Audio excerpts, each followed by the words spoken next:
Assalamualaikum warahmatullahi wabarakatuh. Perkenalkan, nama saya Vanesta Saktiaksa Sukarno Putra dengan NIM G00251109 dari kelompok A5. Baik, di sini kita akan eh, mempresentasikan tentang anatomi organ genitalia feminima. Nah, kemudian di sini tuh soalnya apa sih? Kasusnya seorang perempuan berusia 25 tahun baru saja menikah sekitar 3 bulan yang lalu. Sejak awal pernikahan, keduanya memiliki keinginan kuat untuk segera memiliki keturunan. Eh, Jelaskan alur perjalanan oosit sejak dilepaskan dari ovarium sampai mencapai kafum uteri. B. Jelaskan di mana lokasi fertilisasi yang paling sering terjadi.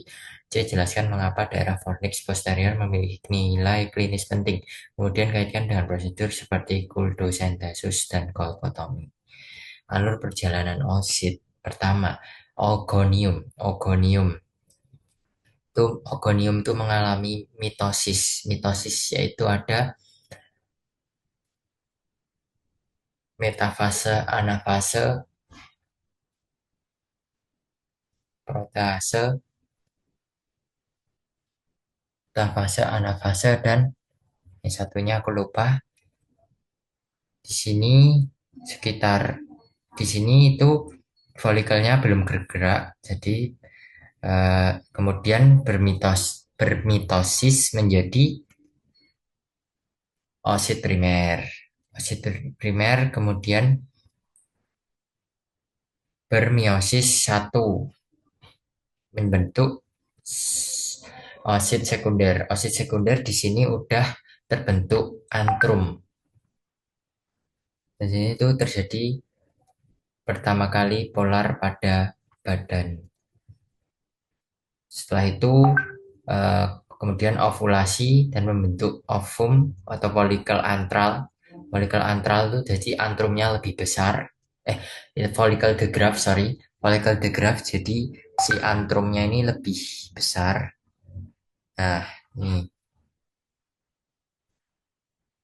ini antrumnya lebih besar dan inti selnya itu ke tepi-tepi. Next, lokasi fertilisasi pada fornix eh,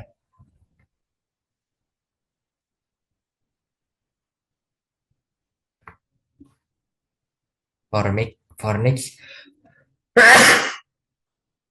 posterior. Nah, tuh di sini tuh ada organ interna yang namanya tuba fallopi atau tuba uterina.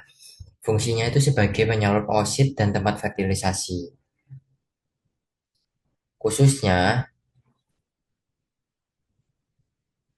tempat fertilisasinya itu paling sering di pars ampula. Jadi di perbesaran itu di dekat ismus. Next, kemudian letak fornix posterior. Letak fornix posterior itu berada di sini. Kemudian fornix inferior itu berada di penonjolan tipis. Fornix anterior di sini. Fornix posterior itu sudah membentuk ruangan. Next, kemudian kita kuldosentesis. Jadi itu pengambilan cairan pada prostat menggunakan eh, suntik gitulah, menggunakan alat ya. Nah, kuldosentesis ini pada eh, kejadian pelvis inflammasi disease. Jadi itu patogen melakukan invasi ke dalam tubuh melalui hubungan seksual dan berjalan ke atas melalui eh, ute- melalui uterus hingga memasuki tuba uterina tadi. Hal tersebut dapat mengakibatkan timbulnya infeksi pada tuba atau salpingitis.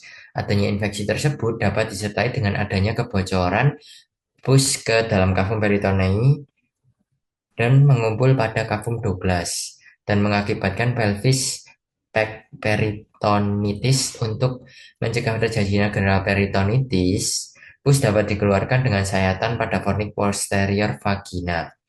Tindakan ini dinamakan eh, kolpotomi. Kolpotomi itu melakukan sayatan pada vagina.